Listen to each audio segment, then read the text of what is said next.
Muy buenos días, mis amados. Qué alegría, qué contento estamos porque el Señor nos ha permitido hoy darle culminación a nuestra lectura del libro de Génesis. Hoy leemos nuestro último capítulo y pido a mi Dios Todopoderoso que les bendiga a cada uno de ustedes y que hayamos podido aprender, que se nos haya podido quedar algo en nuestros corazones para poder aplicar la santa palabra de Dios a nuestras vidas. Leemos el capítulo 50. Entonces se echó José sobre el rostro de su padre y lloró sobre él y lo besó. Y mandó José a sus siervos, a los médicos, que embalsamasen a su padre. Y los médicos embalsamaron a Israel. Y le cumplieron 40 días, porque así cumplían los días de los embalsamados, y lo lloraron los egipcios 70 días. Y pasados los días de su luto, habló José a los de la casa de Faraón, diciendo: Si he hallado ahora gracia en vuestros ojos, os ruego que habléis en oídos de Faraón, diciendo: Mi padre me hizo jurar, diciendo: He aquí que voy a morir en el sepulcro que cavé para mí en la tierra de Canaán, allí me sepultarás. Ruego, pues, que vaya yo ahora y sepulte a mi padre y volveré. Y Faraón dijo: Ve y sepulta a tu padre como él te hizo jurar. Entonces José subió para sepultar a su padre, y subieron con él todos los siervos de Faraón, los ancianos de su casa y los ancianos de la tierra de Egipto. Y toda la casa de José y sus hermanos y la casa de su padre solamente dejaron en la tierra de Gosén sus niños y sus ovejas y sus vacas. Subieron también con él carros y gente de a caballo, y se hizo un escuadrón muy grande, y llegaron hasta la era de Atad, que está al otro lado del Jordán, y endecharon allí con grande y muy triste lamentación. Y José hizo a su padre duelo por 7 días. Y viendo los moradores de la tierra, los cananeos, el llanto en la era de Atad, dijeron: Llanto grande es este de los egipcios. Por eso fue llamado su nombre Abel Misraim, que está al otro lado del Jordán. Hicieron pues sus hijos con él según les había mandado, pues lo llevaron sus hijos a la tierra de Canaán y lo sepultaron en la cueva del campo de Macpela, la que había comprado Abraham con el mismo campo para heredad de sepultura de Efrón el Eteo, al oriente de Manre. Y volvió José a Egipto, él y sus hermanos y todos los que subieron con él a sepultar a su padre, después que lo hubo sepultado. Versículo 15. Muerte de José. Viendo los hermanos de José que su padre era muerto, dijeron: Quizás nos aborrecerá José y nos dará el pago de todo el mal que le hicimos. Y enviaron a decir a José: Tu padre mandó antes de su muerte, diciendo: Así diréis a José: Te ruego que perdones ahora la maldad de tus hermanos y su pecado, porque mal te trataron. Por tanto, ahora te rogamos que perdones la maldad de los siervos del Dios de tu padre. Y José lloró mientras hablaban. Vinieron también sus hermanos y se postraron delante de él y dijeron: Henos aquí por siervos tuyos. Y les respondió José: No temáis, ¿acaso estoy yo en lugar de Dios? Vosotros pensasteis mal contra mí, mas Dios lo encaminó a bien para hacer lo que vemos hoy, para mantener la vida a mucho pueblo. Ahora pues no tengáis miedo, yo os sustentaré a vosotros y a vuestros hijos. Así los consoló y les habló al corazón. Y habitó José en Egipto, él y la casa de su padre. Y vivió José 110 años. Y vio José los hijos de Efraín hasta la tercera generación.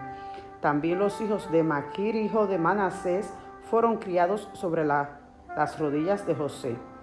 Y José dijo a sus hermanos: yo voy a morir, mas Dios ciertamente os visitará y os hará subir de esta tierra a la tierra que juró a Abraham, a Isaac y a Jacob. E hizo jurar José a los hijos de Israel, diciendo: Dios ciertamente os visitará y haréis llevar de aquí mis huesos. Y murió José a la edad de 110 años, y lo embalsamaron, y fue puesto en un ataúd en Egipto. Amén, amén. Wow, precioso relato. Damos verdaderamente gracias al Señor por culminar esta historia de José y de Jacob, preciosa, de la que tenemos mucho que aprender. Vamos de inmediato a permitir que Eric nos dé unas cuantas reseñas de este último capítulo de Génesis. Adelante, mi querido Eric. El Señor les continúe bendiciendo una vez más en esta mañana. Es un tiempo muy agradable en el que podemos continuar alabando, glorificando, exaltando y bendiciendo el nombre de Dios. Bien, estamos ya terminando y con este último capítulo cerramos lo que sería la serie de meditaciones de este año. Algo muy interesante es que acabamos de leer el libro de los principios y sería bueno que pusiéramos esto por principio en nuestras vidas, ya que no hay nada mágico que ocurre entre el año viejo y el año nuevo, sino que es la determinación de cada quien de poner las cosas en sus lugares. Yo pienso que nosotros que hemos creído en Cristo deberíamos tener bien colocada en el centro de nuestras vidas lo que es la palabra de Dios, porque para nosotros no debería haber nada más importante. Y aquellos que todavía no conocen a Cristo, pues pueden dar ese gran paso de fe.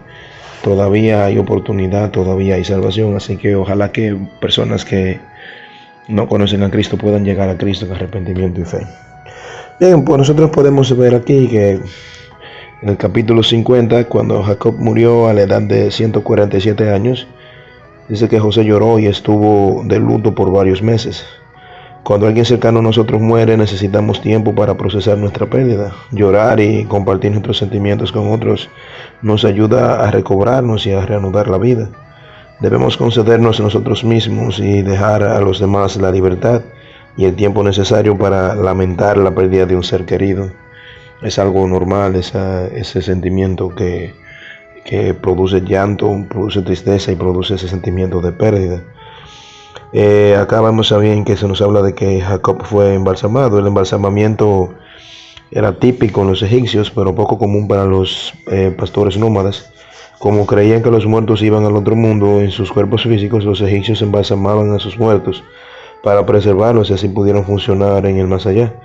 La familia de Jacob permitió que lo embalsamaran por cortesía y respeto hacia los egipcios. José, como consejero del faraón, ya había demostrado ser digno de confianza. Por eso el faraón tenía muy pocas dudas de que José no cumpliera con su palabra de regresar a Egipto después de enterrar a su padre en Canaán. Cuando nos ganamos la confianza de la gente, a menudo tenemos ciertos privilegios y libertades, debido a que la confianza debe ganarse gradualmente. Debemos aprovechar cada oportunidad para demostrar que somos dignos de confianza aún en asuntos menores.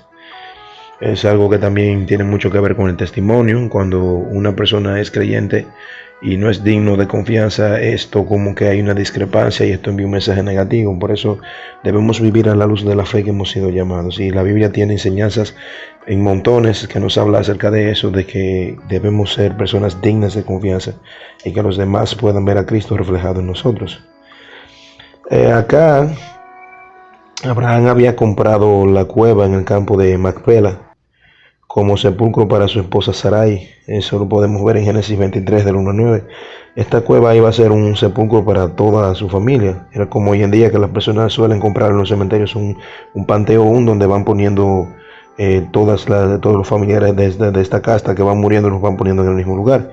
Jacob era nieto de Abraham, así que los hijos de Jacob regresaron a Canaán para enterrarlo en esa cueva junto con Abraham e Isaac. Su deseo de ser sepultado en esa cueva expresaba su fe en la promesa de Dios de que les daría a sus descendientes la tierra de Canaán.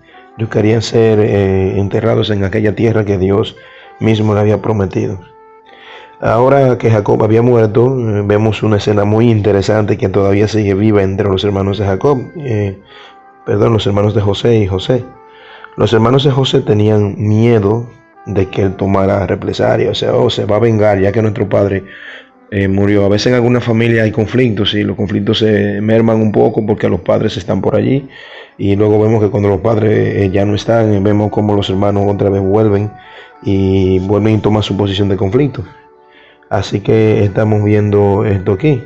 Ahora que Jacob había muerto, ellos dijeron, bueno, se va a vengar el hombre, se va a vengar de nosotros. Pero si nos preguntamos, ¿sería posible que los haya perdonado sinceramente después de haberlos vendido como esclavos? O sea, ¿perdonó José de manera sincera? Para sorpresa de ellos, José no solo los perdonó, sino que le ofreció cuidar de ellos y de sus familias. El perdón de José fue completo. Y eso nos demuestra cómo Dios nos acepta por su gracia, aun cuando no lo merecemos. Así que saber que Dios a nosotros nos perdona, aun cuando lo hemos menospreciado o rechazado, debe motivarnos a ser misericordioso y perdonar a los demás. Es como dice el Padre nuestro, perdona mis ofensas como yo perdono a los que me han ofendido. Usted se da cuenta que es un asunto que es así. Si usted no perdona, entonces tampoco habrá perdón.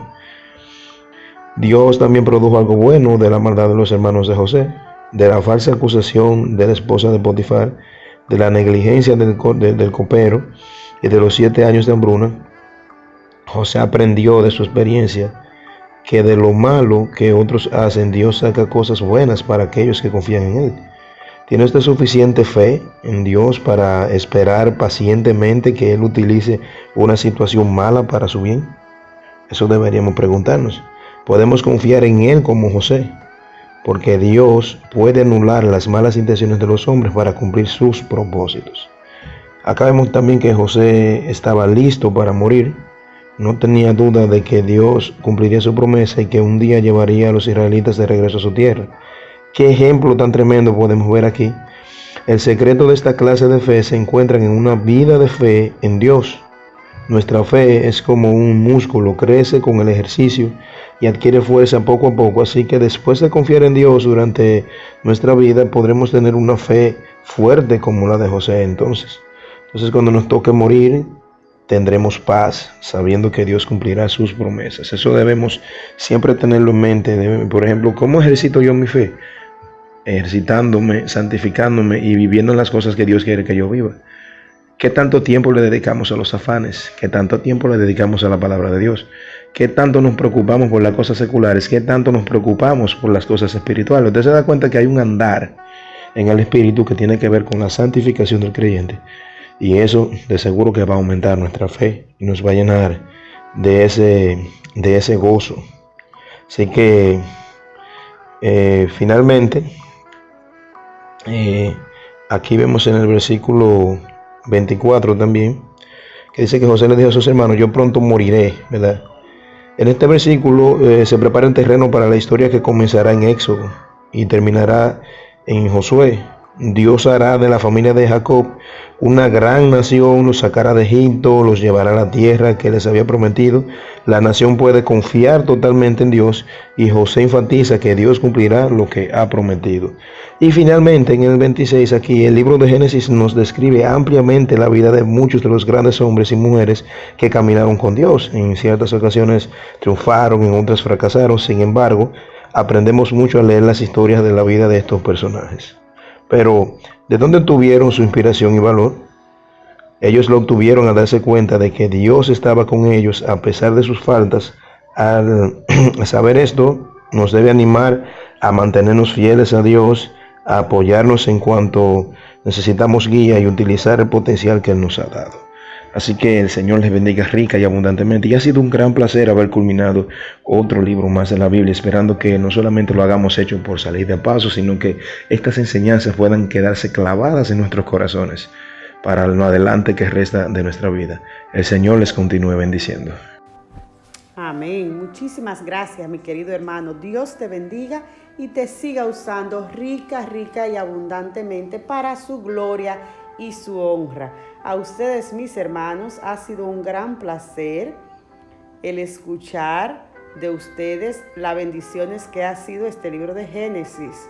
A mis amigos, gracias por acompañarnos. Ojalá el Espíritu Santo de Dios le hable a su espíritu para que ustedes puedan entender las maravillas que el Señor tiene preparadas para cada uno de ustedes.